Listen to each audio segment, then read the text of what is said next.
सुनिए विक्रम जी, मुझे कुछ पैसे दीजिए ना, आज दोपहर को मुझे अपनी सहेलियों के साथ जाना है, थोड़ी मैं भी शॉपिंग कर लूंगी। बहू, घर का सारा हिसाब किताब तो तुम ही देखती हो। राधिका, 1 तारीख को सारी सैलरी लाकर मैं तुम्हें दे देता हूँ। अब बीच में मैं तुम्हें पैसे कहाँ से दूं? मैं कोई बहुत बड़ा बिजनेसमैन तो हूं नहीं। जो भी पैसे आप देते हैं वो सब तो घर में ही खर्च हो जाते हैं, अपने लिए तो मैं कुछ कर ही नहीं पाती। भाभी, आपको जो भी चाहिए होता है भैया आपको लाकर देते तो है। चलो अच्छा, मेरा नाश्ता हो गया, मैं जा रहा हूँ ऑफिस। और विक्रम वहां से चला गया। मैं अभी जाता हूँ, दीनानाथ जी से जाकर मिल लेता हूँ, उन्होंने मुझे बुलाया था। ससुर जी भी वहां से चले गए। दोपहर के वक्त राधिका अपने कमरे में जाकर तैयार होने लगी। पता नहीं ये लोग अपने आप को समझते क्या। जो भी पैसा मुझे विक्रम देते हैं वो सारा घर में ही खर्च हो जाता है, मैं अपने लिए कुछ कर ही नहीं पाती। तभी राधिका का फोन बजा, उससे उठाया। अरे कहाँ रह गई राधिका, हम लोग मॉल पहुंच चुके हैं। अब यार तुम लोग शॉपिंग कर लो ना, मेरा मन नहीं आने का। अरे शॉपिंग तो बस एक बहाना है, इसी बहाने हम लोग मिल लेंगे। तू टेंशन में लग रही है, यहाँ आ जा, तेरी सारी टेंशन दूर कर देंगे हम। अच्छा मैं बस आ रही हूँ, तैयार हो रही हूँ। राधिका ने फोन रखा और तैयार होकर बाहर आ गई। बाहर उसकी सास और ननद बैठी थी। ठीक है सासू माँ, मैं जा रही हूँ बिना पैसों के अपनी सहेलियों से मिलने। बाहो, फिर से वही बात करने लगी तो। सारा हिसाब तू ही तो देखती है, हम तुम्हें पैसे कहाँ से दे सकते हैं। माँ जी, मैं आपको कोई कंप्लेन नहीं कर रही हूँ, मैं बस आपको बता रही हूँ। अच्छा मैं चलती हूँ, शाम तक आ जाऊंगी। ठीक है बहू। इतना बोलकर राधिका वहां से चली गई। राधिका अपनी 2 सहेलियां पायल और ज्योति से किसी मॉल में मिली। यार तुम लोगों ने तो अपने पैसों से बर्गर ऑर्डर कर दिया, शॉपिंग भी करोगी, इतना सब कुछ कैसे कर लेती हो तुम दोनों? तुम दोनों भी तो मेरी तरह शादीशुदा हो। राधिका, जैसे तू अपने घर का सारा हिसाब देखती है वैसे ही हम दोनों भी देखते हैं। फिर तू पैसे क्यों नहीं बचा पाती? हम तो उन्हीं पैसों में से बचा लेते अपने खर्चे के लिए। अरे जो भी पैसा विक्रम मुझे देते हैं वो सारा पैसा राशन पानी में खर्च हो जाता है, मैं अपने लिए 1 रुपया नहीं बचा पाती। तुम लोगों के पति भी कोई बहुत बड़े बिजनेसमैन तो है नहीं, फिर भी कैसे बचा लेती हो इतने सारे पैसे? तुम लोग शॉपिंग भी कर लेती हो, ब्यूटी पार्लर भी हर हफ्ते जाती हो। राधिका, पहले हम दोनों भी तेरी तरह परेशान थे, पर अब हमने एक तरीका ढूंढ निकाला है। वो तरीका बताने के लिए तो तुझे बुलाया आज। कौन सा तरीका ज्योति? अपने वैशाली नगर के पास जो सब्जी मंडी है ना, वहां पर कई महीनों से ऑफर चल रहा है। वहां हर सोमवार को 20% डिस्काउंट में सब्जी मिलती है। क्या बात है ज्योति, ये बात तुम लोगों ने मुझे पहले क्यों नहीं बताई? मेरे घर पे सब्जी लेने या तो मैं जाती हूँ या सासू माँ या फिर मेरी ननद सुनैना। तो बस अगले सोमवार से तू अकेले ही सब्जी लेने जाना और पूरे हफ्ते की सब्जी खरीद लेना। 20% हर महीने तेरा बचेगा, जो तू अपने लिए खर्च कर सकती है। हम दोनों भी तो वही करते हैं। यार तुम दोनों ने मेरी समस्या ही खत्म कर दी, थैंक यू सो मच। अब देखना अगले महीने से मैं भी पैसे बचाऊंगी और तुम लोगों की तरह खूब शॉपिंग करूंगी, हर हफ्ते ब्यूटी पार्लर भी जाया करूंगी।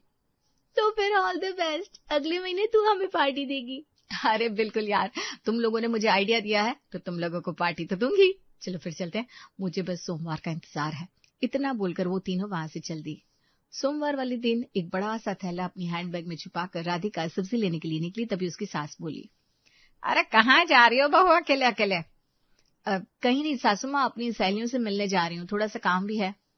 ठीक है बहू, लेकिन जल्दी आ जाना, खाना भी बनाना है ना। जी सासू माँ, 1 घंटे में आ जाऊंगी। इतना बोलकर राधिका वहां से चली गई और सीधा सब्जी मार्केट पहुंच गई। मार्केट में सिर्फ औरतें ही औरतें थी। सब्जी वाले चिल्ला रहे थे, हमारी बहनों के लिए सोमवार का स्पेशल डिस्काउंट, 20% कम दाम में ले जाइए हरी हरी सब्जियां, ताजी ताजी हरी सब्जियां, वो भी 20% डिस्काउंट में, हमारी बहनों के लिए स्पेशल सोमवार। अरे वाह, पायल और ज्योति ने तो बिल्कुल सही बताया था, यहाँ सिर्फ औरतें ही औरतें हैं, सबके सब पैसे कमा रही है। आज से मैं भी कमाना शुरू करती हूँ। वो सब्जी वाले भैया के पास जाती हूँ, उनके पास सारी सब्जियां एक जगह ही मिल जाएंगी। राधिका सब्जी वाले के पास पहुंच गई। बताइए बहन जी, क्या दूं आपको? भाई साहब ऐसा करो, सब कुछ 2-2 किलो कर दो ताकि पूरा हफ्ता चल जाए। ठीक है बहन जी, मैं आपको 2 किलो प्याज, 2 किलो टमाटर, 2 किलो पालक, 2 किलो कद्दू, 2 किलो लौकी, 2 किलो शिमला मिर्च और 50 रुपए का धनिया देता हूँ। अरे बस बस भाई साहब, इतनी सब्जियां 1 हफ्ते तक तो चली जाएंगी, इससे ज्यादा मैं ले जा नहीं पाऊंगी। सब्जी वाले ने सारी सब्जियां पैक करके राधिका के बड़े वाले थैले में डाल दी। ये लो भाई साहब आपके पैसे। धन्यवाद बहन जी, ये लीजिए आपका 20% डिस्काउंट। क्या बात है, आज तो बहुत पैसे बच गए। आपका बहुत बहुत धन्यवाद भाई साहब, मैं हर सोमवार आती रहूंगी। अरे बिल्कुल बहन जी, जब तक आप लोग आते रहेंगे तब तक हर सोमवार को ये डिस्काउंट वाली मंडी लगती रहेगी। लेकिन राधिका ने जैसे ही सब्जियों से भरा थैला उठाया वैसे ही, अरे बाप रे, ये तो बहुत भारी हो गया है, रिक्शा करके जाना पड़ेगा। रिक्शा। थोड़ी देर में रिक्शा वाला आ गया। हाँ मैडम जी बताइए कहाँ चलना है? भैया पहले ये सब्जी वाला थैला रिक्शा में रखवा दो, उसके बाद बताती हूँ कहाँ चलना है। जी मैडम अभी रखवा देता हूँ। रिक्शे वाले ने सब्जी का थैला रिक्शा में रख दिया। राधिका भी रिक्शा में बैठ गई। चलो गीता नगर तक ले लो भाई साहब। ठीक है मैडम जी। रिक्शा वाला वहां से जाने लगा। इस तरह सारी सब्जियां लेकर राधिका सीधा किचन में चली गई। चलो ये अच्छा रहा, हफ्ते भर की सब्जियां एक साथ आ गई, पैसे भी बच गए। अब जल्दी से खाना बनाना शुरू कर देती हूँ, रात भी होने वाली है। राधिका जल्दी जल्दी सब्जी काटने लगी, तभी पीछे से उसकी सास और ननद आ गई। अरे बहू तुम आ गई? जी माँ जी बस अभी आई हूँ, रात हो रही है तो सोचा खाना बना लेती हूँ पहले। क्या बात है भाभी, इतनी सारी सब्जियां भी लेकर चली आई आप? हाँ सुने ना, रास्ते से लौट रही थी तो मेरी नजर इन सब्जियों पर पड़ी, तब भी मुझे याद आया कि सब्जियां खत्म हो रही है, इसीलिए लेकर चली आई। चलिए मैं भी आपकी खाना बनाने में मदद कर देती हूँ। Thank you Sunaina. चलो फिर तुम लोग खाना बनाओ, मैं बाहर बैठी हूँ। उसकी सास वहां से चली गई। राधिका और सुनैना खाना बनाने लगी। भाभी एक साथ इतनी सारी हरी सब्जियां देखकर ना बहुत अच्छी वाइब आ रही है किचन में। हाँ पायल तुमने बिल्कुल सही कहा। इधर ये दोनों खाना बना रही थी, उधर विक्रम ऑफिस से घर लौट आया। क्या बात है, आज तो बड़ी अच्छी खुशबू आ रही है। आ गए विक्रम बेटा। हाँ पिताजी आ गया। वैसे क्या बन रहा है आज? अरे बेटा तुझे हरी सब्जियां बहुत पसंद है ना, बहू और तेरी बहन मिलकर वही बना रही है। अब तो शायद बन भी चुका होगा। तो फिर ठीक है, इसी बात पर मैं जल्दी से फ्रेश होकर आता हूँ, फिर साथ में मिलकर खाते हैं। विक्रम वहां से चला गया।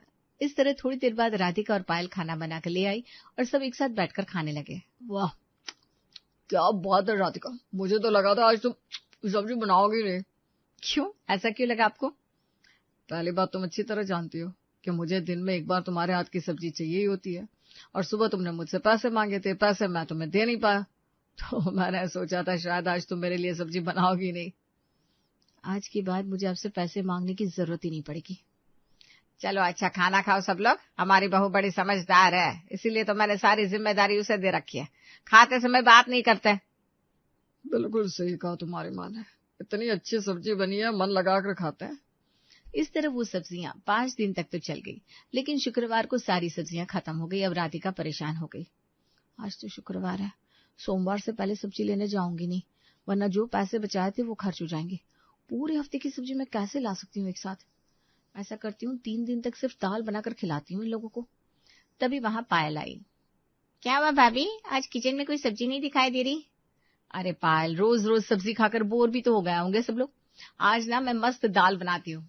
ठीक है भाभी, जैसी आपकी मर्जी, लेकिन भैया को तो रात में सब्जी ही पसंद है। अरे तो मैं कौन सा सब्जी से संन्यास लेने जा रही हूँ? लेकिन जब रात में सब खाना खाने बैठे तो किसी ने कुछ नहीं कहा, पर विक्रम परेशान हो गया। राधिका इतने दिनों से लगातार तुम हरी हरी सब्जियां खिला रही थी, आज अचानक दाल क्यों बना दी तुमने? अरे कभी कभी दाल भी खा लेनी चाहिए, दाल में प्रोटीन होता है। खा ले बेटा खा ले, बहुत सही कह रही है, रोज रोज एक ही चीज खाने में बोर नहीं हो जाता तू? माँ के कहने पर विक्रम ने किसी तरह दाल खा तो ली, लेकिन अगली सुबह ऑफिस जाते समय टिफिन में भी राधिका ने दाल चावल और रोटी ही पैक कर दी। ये लीजिए विक्रम जी, आपका टिफिन तैयार है। Thank you so much Radhika, उम्मीद करता हूँ इसमें हरी हरी सब्जियां होंगी। राधिका बिना कुछ बोले वहां से चली गई। कोई जवाब नहीं दिया इसने। क्या मैं चलता हूँ वरना लेट हो जाऊंगा। इतना बोलकर विक्रम वहां से चला गया। इधर राधिका अपने कमरे में कुछ पैसे गिन रही थी। इस हफ्ते तो बहुत पैसे बचा लिए। आज शनिवार है, कल रविवार और परसों सोमवार। सोमवार को फिर से सब्जियां खरीदने जाऊंगी और फिर पैसे बचा लूंगी। वहीं दूसरी तरफ लंच के टाइम ऑफिस में विक्रम ने जैसे ही अपना टिफिन खोला तो उसमें दाल चावल और रोटी थी। ये क्या, कल रात भी दाल खाई थी, फिर दाल पैक कर दी राधिका ने। क्या बात है विक्रम, आज तो पहली बार सिर्फ दाल लेकर आया, गरीबी आ गई है क्या? तेरा तो प्रमोशन हो गया था। अब क्या बताऊं यार, जो पत्नी ने दिया वही खाना पड़ेगा ना। लेकिन भाभी जी तो बहुत अच्छी अच्छी सब्जी बनाकर भेजती थी, कोई लड़ाई झगड़ा हुआ है क्या? अरे नहीं यार, लड़ाई झगड़ा तो कोई नहीं हुआ, बल्कि वो तो बहुत खुश थी। पता नहीं कल रात से वो दाल बनाकर क्यों खिला रही है मुझे। तो इस तरह रात में भी जब विक्रम घर आया तब उसे दाल ही खानी पड़ी। राधिका तुम्हें क्या हो गया है? मेरा ऑफिस के कलीग भी मुझसे पूछ रहे थे, कल से तुम सुबह शाम सिर्फ दाल ही क्यों खिला रही हो? अरे बहू अचानक क्या हो गया? बजट कम पड़ गया है क्या? तो बताओ, कहो तो मैं ही सब्जी ले आता हूँ। अरे नहीं पापा, जैसी कोई बात नहीं है, कभी कभी दाल खा लेनी चाहिए। सोमवार से आप लोगों को फिर से हरी हरी सब्जियां खाने को मिलेगी ना। बहू वो बात तो ठीक है, लेकिन सासू माँ, आप ही ने उस दिन कहा था ना खाते समय बात नहीं की जाती। अच्छा ठीक है बहू, इस बारे में हम बाद में बात कर लेंगे। इस तरह एक बार फिर से सब दाल चावल रोटी खाकर सो गए। इस तरह उस महीने राधिका ने खूब पैसे बचा लिए। क्या बात है, इस महीने तो मैंने 5,000 रुपये बचा लिए। आज मैं अपनी सहेलियों को पार्टी दूंगी, उसके बाद ब्यूटी पार्लर भी जाऊंगी। राधिका किसी अच्छी से रेस्टोरेंट में अपनी सहेलियों को मिली। भैया 3 बर्गर और 3 कोल्ड ड्रिंक दे देना। ठीक है मैडम, अभी लेकर आया। क्या बात है राधिका, इसका मतलब तूने पैसे बचा लिए। अरे इसीलिए तो मैं तुम लोगों को पार्टी देने आई हूँ। मैं वादे से कभी पीछे नहीं हटती। मैंने तो 5,000 से भी ज्यादा पैसे बचा लिए इस महीने। अब हर महीने मैं ऐसा ही क्या करूंगी, खूब पैसे बचेंगे। कांग्रेचुलेशंस राधिका, अब हम तीनों सहेलियों की कमाई शुरू हो गई। तभी वेटर ऑर्डर लेकर आया। ये लीजिए मैडम, आपके 3 बर्गर और 3 cold drink. Thank you. You welcome madam. Waiter वहां से चला गया। सब नाश्ता करने लगे। चलो तुम लोग जल्दी जल्दी पार्टी करो, उसके बाद ब्यूटी पार्लर भी चलना है। बड़े दिनों से फेशियल नहीं करवाया, हेयर कट भी नहीं किया। लगता है सारे पैसे तो आज ही खर्च कर देगी। अरे पैसों की क्या टेंशन, अगले महीने फिर से पैसे बचा लूंगी, ससुराल वालों को पता नहीं चलेगा। पार्टी करने के बाद राधिका अपनी सहेलियों के साथ ब्यूटी पार्लर पहुंच गई। पहले मुझे एक अच्छा सा हेयर कट दे दो, उसके बाद मेरा फेशियल कर देना, आईब्रो भी सेट कर देना, नेल पॉलिश भी कर देना। ओके मैडम, सब हो जाएगा। लगता है आज रात की हीरोइन बनकर घर जाएगी। विक्रम जीजे तो फिर से फिदा हो जाएंगे। लेकिन उस दिन के बाद पायल को अपनी भाभी पर थोड़ा थोड़ा शक होने लगा। भाभी का मुझे कुछ समझ में नहीं आ रहा। पिछले 1 महीने से सोमवार से लेकर बृहस्पतिवार तक या शुक्रवार तक हरी सब्जियां बनाती है, उसके बाद लगातार 3 दिनों तक सुबह दोपहर शाम दाल ही बनाया करती है। कोई उनसे कुछ कहता भी नहीं ज्यादा, और हर सोमवार को फिर से सब्जियां बनाने लगती है। अब तो वो भैया से पैसे भी नहीं मांगती, खुश भी रहती है, नए नए हेयर स्टाइल कराती रहती है, ब्यूटी पार्लर जाती है। मुझे तो इन पर डाउट हो रहा है। कल सोमवार है, कल मुझे भाभी की थोड़ी जासूसी करनी पड़ेगी। अगले दिन सोमवार था, इसलिए राधिका फिर से तैयार होकर मार्केट जाने लगी। तभी उसकी सास और पायल फिर से वहां आ गई। बहू, तुम अपनी सहेलियों से सोमवार को ही मिलने जाती हो क्या? सोमवार का कोई मुहूर्त तो नहीं निकला है? कुछ ऐसे ही समझ लीजिए सासू माँ। हम लोगों ने मिलने का एक दिन डिसाइड कर लिया है, उसी दिन मिलते हैं। अब हम शादीशुदा लोग हैं तो रोज रोज बाहर निकलना अच्छा नहीं लगता। क्या बात है भाभी, आप तो बड़ी समझदार हो। चलिए फिर मैं भी आज आपके साथ चलती हूँ आपकी सहेलियों से मिलने। माँ जी, पायल को समझाइए ना, सहेलियों के बीच में इसका क्या काम? कभी मैं तुम्हारी सहेलियों के बीच में आई? हम दोनों कभी अलग से घूमने चलेंगे, वहां ना तुम्हारी सहेलियां होंगी ना मेरी। बहू सही कह रही है पायल, जाओ बहू तुम जाओ। थैंक यू सासू माँ। राधिका वहां से चली गई। पायल की नजरें राधिका पर थी। चलो चलो भाभी, पीछे पीछे मैं भी आ रही हूँ, देखती हूँ आप करती क्या हो। राधिका उसी सब्जी मंडी से सब्जी लेने लगी। दूर से पायल ने राधिका को देख लिया। ये क्या, यहाँ तो हर तरफ बैनर लगे हुए हैं, हर सोमवार सब्जियों पर 20% डिस्काउंट। ओह, तो अब समझ में आया। वैसे भाभी काम तो अच्छा कर रही है, पैसे ही तो बचा रही है। मैं बेवजह भाभी को गलत समझ रही थी। इतना बोलकर पायल वहां से चली गई, और उस दिन के बाद वो कुछ बोली भी नहीं। लेकिन एक रोज शुक्रवार के बाद जब विक्रम को फिर से दाल खाने को मिली तो इस बार वो भड़क गया। राधिका, तुमने ऐसा कौन सा नियम बना लिया है, हर वीकेंड पर मुझे सिर्फ दाल ही खाने को मिलती है? भैया आप भाभी पर बेवजह नाराज मत हो। भाभी जो कर रही है सही कह रही है। मतलब? भाभी माफ कीजिएगा, लेकिन मुझे आपके बारे में सब पता चल गया है। वैशाली नगर के पास हर सोमवार को एक सब्जी मंडी लगती है जिसमें 20% डिस्काउंट मिलता है। आप अकेले पूरे हफ्ते की सब्जी ला नहीं पाती, इसलिए मजबूरी में 2-3 दिन तक हमें दाल खानी पड़ती है। अरे ये तो बड़ी अच्छी बात है। हाँ बहू, हर सोमवार को तुम 20% पैसे बचा लेती हो, इससे हमारे घर की ही तो बचत हो रही है। राधिका, इतनी छोटी सी बात तुमने हम सबसे छुपा कर क्यों रखी?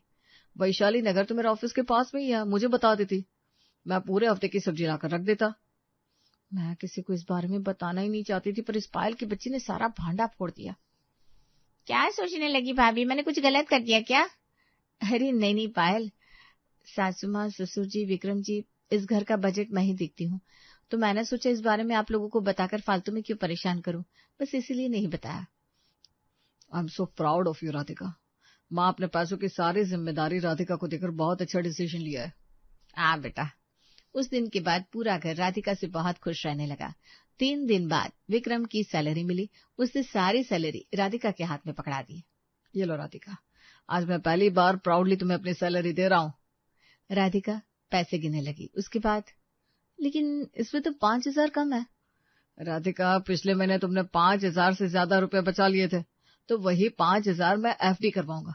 अपने होने वाले बच्चों के लिए बचत भी तो करनी है। राधिका बेचारी सर पर हाथ रख के बैठ गई। ये क्या हो गया? सोचा कुछ और था, हो कुछ और गया, फायदा ही क्या हुआ? अरे सोनू, भाग के देख कौन है, घंटी तोड़ देगा क्या? सोनू दरवाजा खोलता है। हाँ भाई। बेटा, हम लोग पवन जी से बात हुई थी, हम लोग बेटे का रिश्ता लेकर आए हैं। ओहो, अच्छा अच्छा, अंदर आओ, जूते यहीं उतारो और सीधा लाइन से रखना, इधर उधर मत फेंकना, अभी अभी झाड़ू लगा है। अंदर टीवी पर तेज आवाज में गाना बज रहा होता है।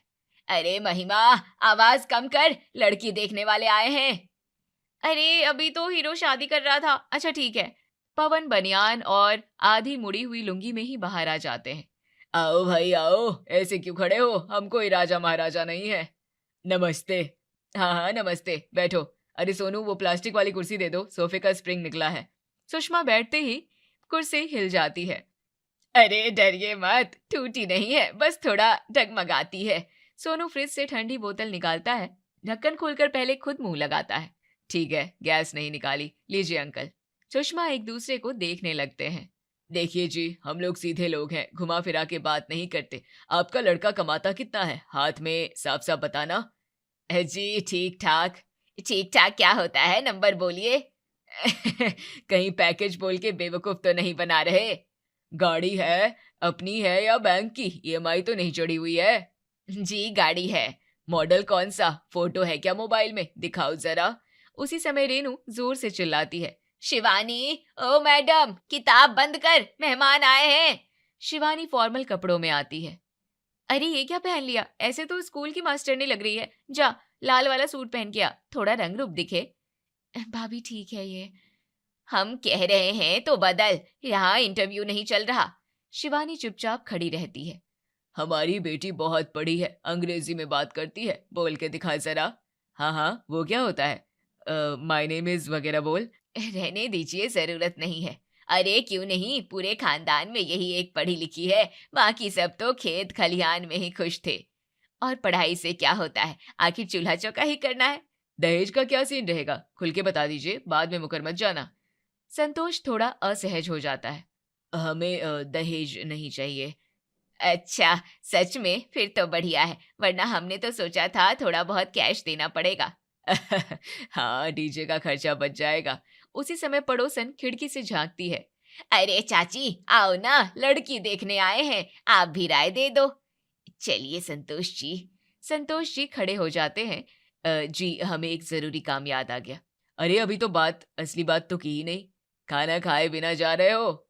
नहीं, फिर कभी। वो जल्दी जल्दी बाहर निकल जाते हैं। दरवाजा बंद होता है। बंद होते ही रेनू चप्पल पटक कर बैठ गई। अजीब लोग थे, दो बात सुन ली तो भाग गए। हाँ मम्मी, लगता है मजाक समझ ही नहीं आया उनको। और ऐसे घूर रहे थे जैसे घर को ताजमहल देखने आए हो। शिवानी वहीं खड़ी रहती है। आपको सच में लगता है वो मजाक था? तो क्या रोना था, हमने कौन सा गलत पूछ लिया, लड़के की सैलरी पूछ ली तो बुरा मान गए। पापा, सैलरी पूछने का भी एक तरीका होता है। ओ मैडम, तरीका सिखाएगी अब तू, हम गवार हैं क्या? हाँ भैया, आज तो बिल्कुल वही लग रहे थे। देखो जुबान संभाल के बात करो, हम तुम्हारे माँ बाप हैं। माँ, मैं 26 साल की हूँ, जितने भी रिश्ते आए सब ऐसे ही चले गए। कभी आपने सोचा क्यों? क्योंकि सब में कोई ना कोई कमी थी। कमी उनमें नहीं थी भाभी, कमी हमारे व्यवहार में थी। ओहो, अब हम ही गलत हो गए। जब मेहमान आते हैं तो पापा कम से कम ठीक से कपड़े तो पहन सकते हैं। भैया, आप बोतल मुंह लगाकर क्यों चख रहे थे? तो क्या जहर मिला होता तो? पहले खुद चेक कर लिया, इसमें बुराई क्या है? और दहेज का क्या सीन रहेगा, ये पूछने की बात होती है। अरे सीधी बात की हमने, बाद में मुकर जाए तो। माँ, हर कोई आपको ठगने नहीं आता। तो क्या हम बेवकूफ हैं? जमाना खराब है। जमाना खराब है, लेकिन हम उसे और खराब दिखाते हैं। देखो, हमें अंग्रेजी वंग्रेजी नहीं आती, तो क्या हम इंसान नहीं हैं? बात भाषा की नहीं है, सोच की है। आप लोग हर बार ऐसा माहौल बना देते हैं कि सामने वाला डर जाए। अच्छा, अब हम डराने लगे लोगों को? हाँ, आज आप लोगों ने उन्हें बैठने से पहले ही असहज कर दिया। तो क्या हम फूल बरसाते? कम से कम इज्जत से बात तो कर सकते थे। बहुत पढ़ लिख गई है ना, इसलिए घर वाले ही छोटे लगने लगे। नहीं पापा, आप छोटे नहीं लगते, लेकिन आपका रवैया वो छोटा लगने लगता है। देख ले मम्मी, 2 किताब क्या पढ़ ली, हमें ही लेक्चर दे रही है। अगर लेक्चर से फर्क पड़ता तो मैं रोज देती। तो क्या चाहती है तू, हम चुप बैठे रहें? मैं चाहती हूँ आप समझे कि मेरी शादी कोई तमाशा नहीं है। आप लोग हर बार ऐसे पेश आते हैं जैसे हाट में सौदा कर रहे हो। तो अब क्या करेगी तू? शिवानी कुछ पल चुप रहती है। अब मुझे समझ आ गया है कि आप लोगों से ये नहीं होगा। मतलब साफ है, अब मैं अपने लिए लड़का खुद ढूंढूंगी। ओहो, खुद ढूंढूंगी, बड़ा भरोसा है अपने ऊपर। कम से कम बात करना तो आता है मुझे। और अगर गलत चुन लिया तो? उससे बड़ी गलती क्या होगी जो हर बार यहाँ हो रही है। और आज जो भी होगा, कम से कम मुझे इस बात की संतुष्टि रहेगी कि जो किया मैंने किया। घर में चुप्पी छा जाती है। देख लेना, बाद में रोती भी मत आना। रो तो मैं आज भी रही हूँ, फर्क बस इतना है कि अब वजह बदलने वाली है। और जरूरी नहीं है कि वजह बदल ही जाए, क्या पता मुझे मेरे जैसा पढ़ा लिखा लड़का ही मिल जाए। वैसे भी अगर आप लोग लड़का लाए तो अनपढ़ गंवार ही लाएंगे। देख लिया, चार अक्षर क्या पढ़ लिए, माँ बाप को ही आंख दिखाने लगी। मैंने तो पहले ही कहा था ज्यादा मत पढ़ाओ लड़की को, अब खुद लड़का ढूंढेगी। और कल को बोलेगी शादी भी कोर्ट में कर लूंगी, आप लोग मत आना। अरे चुप रहो तुम लोग, सिर पर चढ़ा रखा है बचपन से, जो मुंह में आया बोल के चली गई। हमने क्या किया इसके लिए? स्कूल भेजा, कॉलेज भेजा, क्या अब उसकी पढ़ाई का रौब हम पर ही झाड़ रही है? समाज में हमारी क्या इज्जत रह जाएगी? लोग कहेंगे लड़की हाथ से निकल गई। और अगर सच में कहीं से खुद लड़का ढूंढ के ले आई तो जात बिरादरी कुछ नहीं देखेगी। हाँ, फिर मत कहना कि बताया नहीं, आजकल की लड़कियां कुछ भी कर देती हैं। पवन गुस्से में उठते हैं। बस बहुत हो गया, हम अभी जिंदा हैं, हमारी बेटी है, वो अपनी मर्जी से शादी विवाह करेगी। तो अब क्या करेंगे? क्या करेंगे? हम रिश्ता ही ढूंढेंगे, और ऐसा ढूंढेंगे कि इसे भी बोलने का मौका ना मिले। लेकिन आज वाले जैसे लोग आए तो इस बार हम भी थोड़ा संभल कर बात करेंगे, पर रिश्ता हमारी मर्जी से ही होगा। हाँ, नहीं तो कल को मोहल्ले में मुंह दिखाना मुश्किल हो जाएगा। ठीक है पापा, आप देख लो, लेकिन जल्दी करना पड़ेगा, नहीं तो मैडम खुद कुछ कर बैठेंगी। करके दिखाए पहले, बाप अभी जिंदा है उसका। इतने में शिवानी कमरे से बाहर आती है। तभी तो आपसे बात कर रही हूँ। सभी उसे चौंक कर देखते हैं। तू फिर से शुरू मत हो जा। सुन ले साफ साफ, तेरे लिए लड़का हम ही ढूंढेंगे, ये खुद ढूंढने वाली बात दिमाग से निकाल दे। पापा, आप लोग इतने साल से कोशिश कर रहे हैं, हर बार कुछ ना कुछ गड़बड़ हो जाती है। तो उसमें हमारी क्या गलती? सामने वाले भी तो अजीब निकलते हैं। ठीक है, मान लिया, लेकिन एक बार मुझे भी कोशिश करने दीजिए। और अगर कहीं उल जुलूल जगह फंस गई तो? मैं बच्ची नहीं हूँ माँ, पढ़ी लिखी हूँ, समझ रखती हूँ, बिना सोचे समझे कोई कदम नहीं उठाऊंगी। बड़ी समझदार बन रही है। पापा, आप ही ने सिखाया है सोच समझकर फैसला लेना, बस वही कर रही हूँ। और अगर लड़का ना मिला तो? अगर एक बार कोशिश करने पर मुझे सही इंसान नहीं मिला तो मैं खुद कहूंगी कि आप लोग देखिए। पक्का? बाद में पलट मत जाना। पक्का, एक मौका दीजिए, बस एक। पवन कुछ देर चुप रहते हैं। देखो जी, जिद पर अड़ी है। ठीक है, एक बार, सिर्फ एक बार, लेकिन उसके बाद कोई मौका नहीं मिलेगा। पापा, आजकल के बच्चे माँ बाप से क्या क्या ना करवा ले। भरोसा रखिए पापा, सब अच्छा होगा। देखता हूँ। कॉलेज के कैंपस में शिवानी बेंच पर बैठी होती है। क्या बात है मैडम, आज बड़ी चुप चुप हो? चुप नहीं हूँ, बस सोच रही हूँ। फिर घर में कुछ हुआ क्या? हुआ क्या, फिर एक रिश्ता आया था और हमेशा की तरह चला गया। ओह, इस बार क्या हुआ? वही घर वालों का तरीका, बात करने का ढंग। हर बार मुझे लगता है शायद इस बार ठीक रहेगा, लेकिन सब वही खत्म हो जाता है। यार तू टेंशन अब टेंशन लेने से कुछ नहीं होगा। मैंने घर पर साफ कह दिया, अब मैं खुद अपने लिए लड़का ढूंढूंगी। सच में? अंकल आंटी मान गए? मुश्किल से एक मौका दिया है, अगर नहीं मिला तो फिर वही लोग देखेंगे। तो फिर ये तो अच्छी बात है। अच्छी तो तब होगी जब कोई समझदार इंसान मिले, जो बात करने से पहले भागी नहीं। साक्षी थोड़ा सोचती है। सुन, एक फ्रेंड है मेरा। कौन? ऋषु, कॉलेज का ही सीनियर था, अभी जॉब कर रहा है। काफी टाइम से कह रहा है कि उसे कोई सेंसिबल लड़की चाहिए। और तूने मुझे अभी तक बताया क्यों नहीं? क्योंकि पहले तो खुद तैयार नहीं थी, अब जब तूने ठान लिया है तो मुझे लगा तुम दोनों की सोच मिल सकती है। कैसा है वो? सीधा है, पढ़ा लिखा है, और सबसे बड़ी बात करने का तरीका जानता है। शिवानी हल्का सा मुस्कुराती है। मुझे दिखा एक बार। आज ही मिलवा देती हूँ, कैंटीन में बैठा होगा। ठीक है, इस बार मैं बिना किसी ड्रामे के खुद फैसला लूंगी। और मुझे पूरा भरोसा है तुम दोनों एक दूसरे के लिए परफेक्ट हो सकते हो। कॉलेज की कैंटीन में साक्षी दोनों को आमने सामने बैठाकर खुद बहाना बनाकर उठ जाती है। हाय, मैं ऋषु। हाँ जानती हूँ, साक्षी ने बताया। उम्मीद है उसने ज्यादा बढ़ा चढ़ा कर नहीं बताया होगा। नहीं, बस इतना कहा कि आप सेंसिबल हैं। ये तो बड़ी जिम्मेदारी वाली तारीफ है। दोनों हल्का मुस्कुरा देते हैं। तो आप क्या करती हैं? एमए किया है, अभी एक कोचिंग में पढ़ाती हूँ, आगे पीएचडी का सोच रही हूँ। अच्छा है, मुझे हमेशा लगता है कि पढ़ाई सिर्फ डिग्री के लिए नहीं होनी चाहिए। बिल्कुल, और शादी भी सिर्फ दिखावे के लिए नहीं होनी चाहिए। सीधे मुद्दे पर आ गई आप। समय कम है और मैं घुमा फिरा की बात करने में विश्वास नहीं रखती। ठीक है, तो साफ साफ बात करते हैं। मैं जॉब करता हूँ, घर में मम्मी पापा और एक छोटी बहन है। परिवार थोड़ा ट्रेडिशनल है, लेकिन बहुत कट्टर नहीं। मेरे घर में भी मम्मी पापा और भाई बहन है। देखिए, मुझे दिखावा पसंद नहीं है। अगर बात आगे बढ़ती है तो मैं चाहता हूँ कि दोनों परिवार साफ साफ एक दूसरे को समझे। मैं भी यही चाहती हूँ। मैं घर वालों से लड़कर शादी नहीं करना चाहती। और मैं भी बिना बताए कुछ नहीं करूंगा। दोनों कुछ पल के लिए चुप रहते हैं। एक बात पूछूं? पूछे। आप खुद लड़का क्यों ढूंढ रही हैं? क्योंकि मैं अपनी जैसा लड़का चाहती हूँ, जो पढ़ा लिखा हो और समझदार भी। समझ सकता हूँ। और आप? मैं भी काफी समय से सही इंसान ढूंढ रहा हूँ। घर वाले देख रहे थे, पर मुझे लगा पहले खुद बात कर लूं, समझ लूं। तो अब मुझे लगता है हम एक दूसरे को थोड़ा और जान सकते हैं, अगर आपको ठीक लगे तो। मुझे भी ठीक लग रहा है। तो फिर अगला कदम? अपने अपने घर वाले से बात करते हैं। हाँ, मैं आज ही मम्मी पापा से बात करूंगा। मैं भी। और अगर घर वाले मिलना चाहे तो मिलेंगे। इस पर मैं चाहती हूँ कि सब ठीक से हो। ठीक से होगा। दोनों एक दूसरे को देखते हैं। तो ये तय रहा? हाँ, तय रहा। धीरे धीरे रिशु और शिवानी की बनने लगती है और फाइनली बात शादी तक पहुंच जाती है। आज रिशु के घर वाले शिवानी को देखने आने वाले हैं। सुनिए सब लोग, मुझे आप सबसे एक जरूरी बात करनी है। अब क्या हुआ? मेहमान आने वाले हैं, जल्दी बोल। आज रिशु के मम्मी पापा आ रहे हैं और मैं साफ कह रही हूँ, कुछ भी हो जाए आप लोग उनके सामने एक भी गलत शब्द नहीं बोलेंगे। अरे हम क्या गाली देंगे उन्हें? भैया मजाक भी नहीं करेंगे। सैलरी, दहेज, ईएमआई कुछ नहीं पूछेंगे। तो क्या हम मूर्ति बनकर बैठे रहेंगे? पापा बस नॉर्मल बात कीजिए, जैसे लोग करते हैं। कपड़े ठीक से पहन लीजिए, टीवी बंद रहेगा, कोई पड़ोसी बीच में नहीं आएगा। बड़ी हिदायतें दे रही है आज। हाँ, दे रही हूँ, क्योंकि ये मेरी लाइफ का सवाल है। हम तेरा बुरा थोड़ी चाहेंगे। मैं भी जानती हूँ माँ, इसलिए कह रही हूँ। अगर आप चाहते हैं कि मेरा इस बार रिश्ता हो जाए तो आपको मेरा साथ देना पड़ेगा। और कुछ गलत लगा तो? तब बाद में बात करेंगे, लेकिन सामने कुछ नहीं।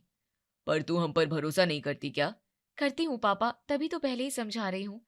कुछ पल चुप्पी रहती है। आज अगर कुछ गड़बड़ हुआ ना, तो शायद मैं फिर कभी कोशिश नहीं कर पाऊंगी। इतना दिल पर मत ले। मैं आप लोगों को कसम देती हूँ, मेरी कसम है, आज कोई भी उल्टी सीधी बात नहीं करेगा। अरे पागल है क्या? कसम क्यों दे रही है? ठीक है, जैसा तू कहेगी वैसा ही होगा। हाँ, आज हम चुप ही रहेंगे। दरवाजे की घंटी बजती है। सोनू दरवाजा खोलता है। सामने रिशु, उसकी माँ गहना और पिता रमेश खड़े हैं। आइए आइए। सब अंदर बैठते हैं। नमस्ते। रेनू हल्की मुस्कान देकर सिर हिला देती है, कुछ नहीं बोलती। पवन जी, कैसे हैं आप?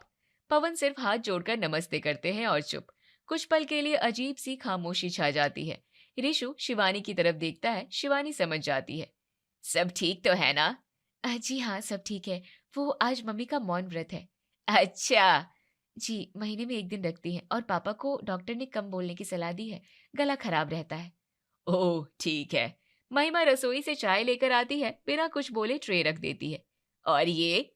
भाभी थोड़ी कम बोलती है, शर्मीली है। महिमा हल्की सी मुस्कान दे देती है। रिशु को हंसी रोकनी पड़ती है। अच्छा है, शांत परिवार है। आजकल तो हर घर में बहुत शोर शराबा रहता है, यहाँ तो सुकून है। जी, हम लोग सादगी में विश्वास रखते हैं। माँ, मैंने बताया था ना। हाँ बेटा, समझ आ रहा है। थोड़ी देर बातचीत होती है। इस बार सवाल सीधे और सभ्य होते हैं। हमें तो लड़की पसंद है। हाँ, अगर आप लोगों को भी ठीक लगे तो हम रिश्ता पक्का समझे। पवन शिवानी की तरफ देखते हैं। शिवानी हल्का सा सिर झुका देती है। पवन हाथ जोड़ते हैं। हमें भी मंजूर है। रेनू मुस्कुरा देती है। रिशु की तरफ से भी हामी भर दी जाती है। तो फिर जल्दी ही आगे की रस्म तय कर लेते हैं। रिशु और उसके माता पिता उठते हैं। बहुत अच्छा लगा आकर। हम पंडित जी से बात करके जल्द से जल्द शादी की डेट निकलवाते हैं। जरूर। कुछ दिन बीत जाते हैं। फाइनली शिवानी और रिशु की शादी हो जाती है और आज शिवानी अपने ससुराल आती है। दरवाजे पर ढोलक की जगह मोबाइल पर तेज गाना बज रहा होता है। अरे भैया आ गए, रुको रुको, पहले सेल्फी लेती हूँ। अरे कोई थाली लाओ। अरे नहीं, मिली तो प्लेट ही ले आओ। चलो इसी से आरती कर देते हैं। रमेश बनियान में ही बाहर आ जाते हैं। अरे बहू आ गई, आओ आओ अंदर आओ। जूते वहीं फेंक दो, बाद में देख लेंगे। शिवानी घर के कोने में बिखरे अखबार, सोफे पर फैले कपड़े, टीवी की आवाज तेज देखकर और सुनकर हैरान हो जाती। ये क्या? ऐसा लग रहा है जैसे मैं अपने घर में वापस आ गई हूँ। ये क्या हो रहा है यहाँ? भाभी आप तो बहुत सीरियस लग रही हो, यहाँ इतना फॉर्मल नहीं चलता। हाँ बहू, हमारे यहाँ खुला माहौल है, जो मन में आए बोल देते हैं। और हाँ, दहेज वहेज कुछ नहीं लिया हमने, लेकिन फ्रिज थोड़ा छोटा लग रहा है। गरिमा हंस देती है। शिवानी के चेहरे का रंग बदल जाता है। रिशु धीरे से उसका हाथ पकड़कर उसे कमरे में ले जाता है। सुनो, ये सब क्या है रिशु? मुझे पता है तुम क्या सोच रही हो, बिल्कुल वही जो तुम सोच रहे हो। क्या करता मैं, मेरे घर वालों की वजह से सालों से मेरा रिश्ता टूट रहा था। कोई लड़की वाले दूसरी बार मिलने को तैयार नहीं होते थे। तो तुमने बताया क्यों नहीं? डर था कि कहीं तुम भी मना कर दोगी। और अब तो शादी हमारी हुई है ना, हम दोनों को साथ रहना है। शिवानी हल्की हंसी के साथ, अजीब बात है, मैं अपने घर के माहौल से भागना चाहती थी और यहाँ आकर वही सब दोबारा मिल गया। मैं मानता हूँ मेरे घर वाले थोड़े अलग हैं। अलग नहीं रिशु, बिल्कुल वैसे ही हैं जैसे मेरे घर वाले हैं। रिशु चुप हो जाता है। जिस चीज से पीछा छुड़ाना था वही मेरे सामने खड़ी है। हम बदल सकते हैं माहौल धीरे धीरे, शायद, लेकिन सच यही है कि हम दोनों ने एक दूसरे को चुना, परिवार को नहीं। बाहर से गरिमा की आवाज आती है, भाभी जल्दी आओ, डांस शुरू करते हैं। रिशु शिवानी की तरफ देखता है। अब क्या भी कर सकते हैं, शादी हो चुकी है। हे भगवान, आपने मेरी पूरी फील्डिंग सेट की हुई है। अब मेरे बारे में कुछ तो सोचा होता आपने।